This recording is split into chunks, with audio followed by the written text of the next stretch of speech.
whenever, and then we can do the agent interactivity thing with Domo. Yeah, I mean, it's basically to skip ahead, I just need to do the product hunt page, but I would say maybe it makes more sense if we do Domo, we just have this in the bag, that way we can do everything with Domo, and then if we have learnings, because this is pretty similar, then we can Mm. make adjustments. I'm fine with that too. I don't see really what we would learn too much more about from the live dashboard than what we did with the Hermes one. Yeah, I feel like if we have some new exciting idea, go with that, and then if there's questions we have from the new exciting idea, then we can do second launch with live dashboard.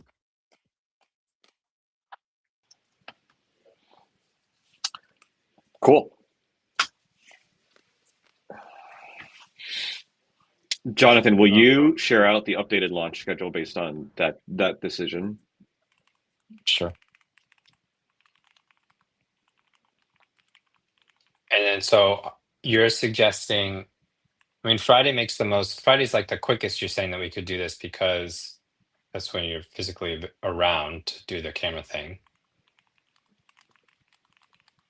And then we're all there on Monday. I don't know if that would be better. I think we should do a live launch on Friday and a live launch of something like on Tuesday. I think that should be 2 goals on my refrigerator. Actually, I think we should do Friday, Monday, Tuesday.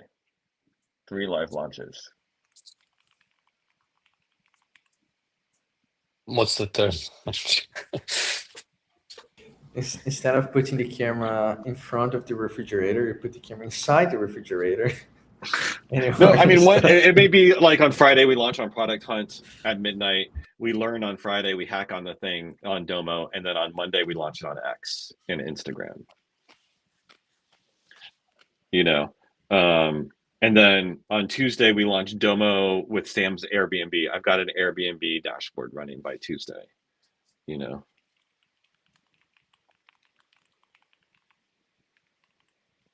Sick.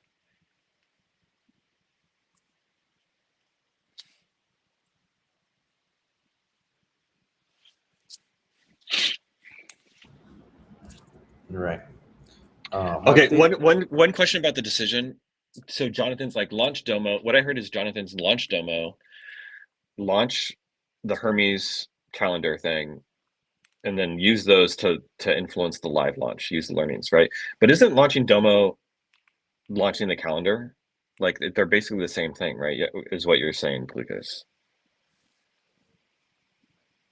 I think Jonathan was saying launch Domo, and then from the learnings of that, then we can do the live dashboard, the Hermes one.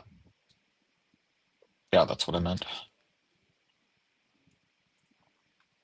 Why not launch the Hermes live dashboard? Okay. What that's. I think it's we're whatever. I think at this point we're splitting hairs, but. Jonathan, why don't you write out what you're proposing, and we'll kind of take that as the decision of record, and maybe we'll tweak it a bit, you know, for like Monday and Tuesday. Okay. Sweet. Okay. Wait, this is turning into a log. Daily Yield stand up. It's my update now. Okay. My oh update yeah, is short. that's my update. Yeah, great. Okay. Halfway done. So I am exploring, making sure that we can reply those respond to Product Hunt messages. During our daily yield, I was able to get past the CAPTCHA from Cloudflare. I'm testing stuff right now. As soon as I get something working, I will let you guys know, so we can test it. I did travel to Rio de Janeiro today, so I woke up 3 a.m. I might take a nap around And yesterday I didn't share. Yesterday I did the sparring, 25 straight minutes. I will share the video with you all. Um, uh, yeah, so I'm a little bit more tired Wow. than normal. That's cool. Yeah, it is. That's me. Okay. Yeah, for me, did the life dashboard video. That was the main thing that I did. I will say, Sam, using iMovie, it could not import the files. So in the future, if we want to do share edits, iMovie might not be the way to go. Final Cut maybe has better import export. I just took a YouTube video and I wound up splicing that around a little bit. Oh, bummer. Okay. Yeah. But Do you yeah, have plan Final is to Cut? do. I do have Final Cut, yeah.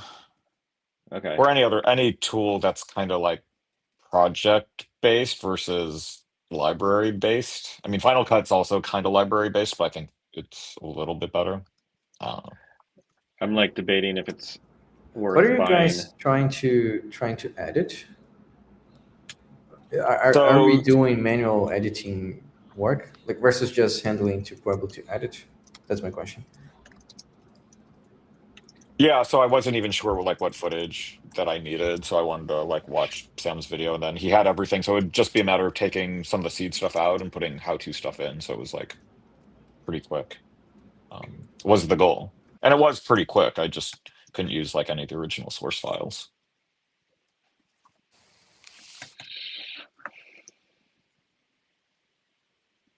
Yeah, but my goal is to get product hunt page for the life dashboard. I'd like it to be ready to go one way or another. I mean, it occurs to me also, Daniel, that we can use the life dashboard launch and maybe even Domo, depends on when you're done with the product hunt agent stuff, but that can also just be a vehicle to test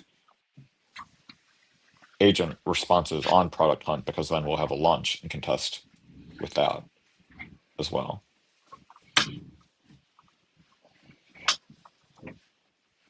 And then work on the schedule, work a little bit more on life dashboard, and just make sure that that's like good and see what the capabilities are.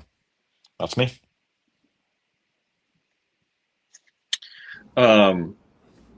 Cool. Okay. Garage. Even longer. So wait, before we get into Garage, I just want to share that we got 100 people in our Discord. Yeah. Nice. Woo! Yeah. So Welcome, if we share, like, everybody. if we launch something on Product Hunt and we share manually DM one by one, we should at least get like 50 upvotes or something. I think we should try to make Friday a real, like, we're gonna go for top of the leaderboard moment. Let's do it, dude. Make it interactive. Yeah. Okay. So there's one garage item which is mostly for Jonathan, and Jonathan sharing some of what Plukas has been looking into and a possible bet the company strategy, which I think you would be an important part of, Jonathan. So I'm going to try to just do this and knock this out in like 30 seconds. And then we can wrap. One of the things that made Plow so interesting is that it's installed on your Mac and it has access to like the context on your Mac. Plukas and I have considered cutting out those capabilities, turning them into CLIs and making that the product. And so think of it as a package of skills in CLIs that you can give any agent access to. So one is like sending iMessages. The other is like accessing your computer. So accessing your iMessage, your files.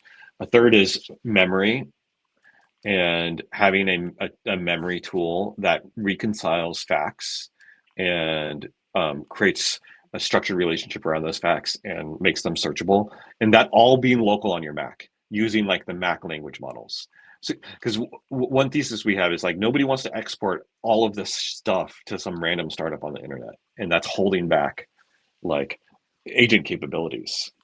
And often I'm willing to export the summary. Like if my agent needs to like message Jonathan about tomorrow's schedule, I'm okay with my agent getting the facts related to that, right? And getting the calendar related to that. But like turning everything over is just like too big of a risk. And effectively will never happen. It's the kind of the argument. As agents get better at hacking. People are always going to want to own your computer will no longer be like the device. It'll be like this database, right? When we have super intelligent agents where $1,000 buys the equivalent intelligence of all humanity, we're all going to be walking around with this context. It's like what's in my brain. It's like the digital representation of what's in my brain. And right now that's my MacBook Pro. But in the future, it could be Plow, right? And so we're creating CLIs around all of that. It sounds like the goal would be, okay, the agent in the VM part is gone, but the kind of security layer and like feeding data to anywhere is really what we're building. So we would kind of Exactly. need some CLI tools to give to the agent and probably some UI app to let the user Yep. manage what goes to what tool. Exactly. And we would invest further in this. This is our differentiator. And so we're doubling down on this. So like, for example, the memory, like how memories are formed.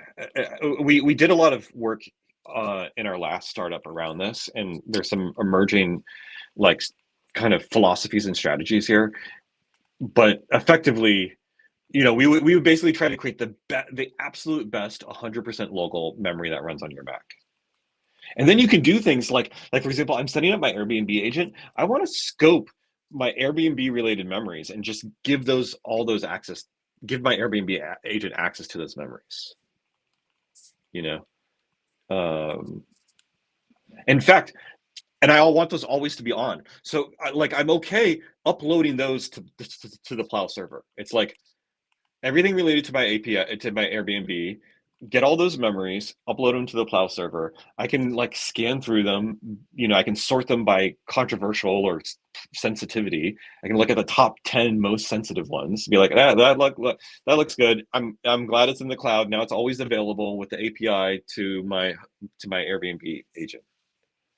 And so there's a paid service element of this.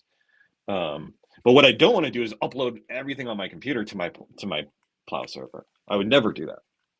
That's kind of the thesis. Yeah, I mean, in some ways, that makes sense. I feel like this is something missing from like Mac OS as a whole. Exactly. The argument is Apple is not aggressive. Apple's too protective of their brand to like double down and build this.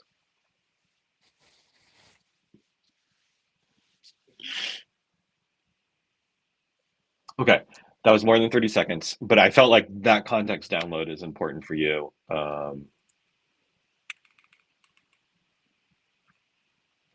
So if you have work for today, I think we can end the conversation there.